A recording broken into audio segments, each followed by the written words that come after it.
Today on Katie, when technology ruins your life, what is revenge porn and who posts it online? Coming up next. What would you tell couples who are engaging in sexting or sharing intimate photos with each other? Welcome back. Well, as if relationships weren't hard enough, now we have to deal with the role technology is increasingly playing. Dr. Sheri Meyers helps couples navigate the treacherous tech world around them and even took on the issue in her own relationship by creating something called a social media prenup. Please welcome Dr. Sheri. Nice to see you. So good to be here. Thank you. So, okay, what is a social media prenup? Basically, a social media prenup is an agreement in place as early as possible about what's cool and not cool online. Like, I have a part of my agreement is no ugly pictures posted.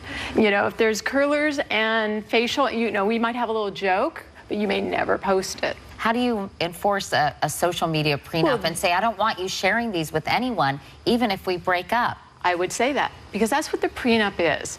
Just like a legal prenup before a marriage that's a document that says, hopefully this will never, ever happen.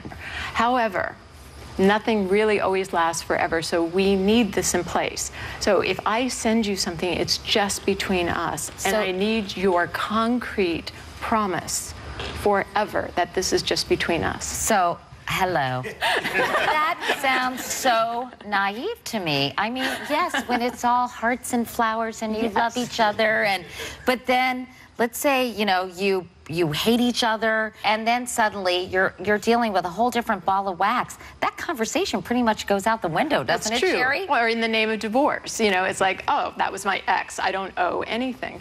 So I know with Jonathan and I, my boyfriend and I. Right, Jonathan's here, your boyfriend, yeah. You know, I say no nude pictures. He says, oh, come on, just for me. No. Really? No. Hey, I've seen too many couples go through this kind of distress. So a prenup is really about an anti-distress for the present and for the future. And Jonathan, how has it worked for you all in terms of at least having an open, I don't think people really even talk about this stuff, right? But now you should. And has it helped your relationship to kind of set some ground rules when it comes to technology and social media? Oh, absolutely. I had a photo. In fact, what started all this was a photo I had of us during a romantic dinner that I wanted to post on Facebook.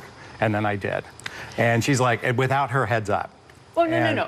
In the middle of the romantic. And like, oh, this is a Facebook moment. Hold on. That's when I realized, okay, we're going to have a problem here. Because we were newly dating. We were very romantic. We were falling in love. And it felt like there was a competition between his audience on Facebook and being with me. Do you feel like, Jonathan, you have to tell all your friends everything?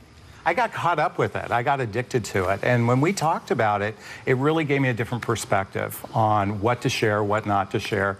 When I do take a photo that's not flattering, she makes me delete it right away. Or do you check with her and say, hey, Sheri, I'd like to post this on Facebook. Are you cool with that? I check with her, yeah. Yeah. Should you be able to have the password of your boyfriend or girlfriend's computer and email?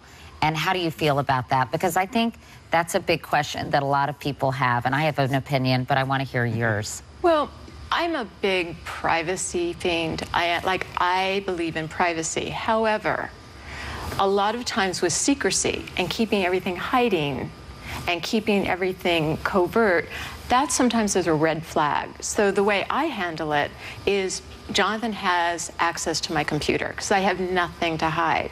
And his computer's always open as well. He even has the password to my computer because I have nothing to hide. However, because he trusts me, he doesn't check it. And because I trust him, I don't check his. So there's an openness, but there's also a respect for our privacy. That sounds like it would work. I personally don't feel like I should have my boyfriend's password or he should have mine. Because I feel like there is a zone of privacy that I don't want to feel like I need to be checking up on him or vice versa. So I would never even ask him for that.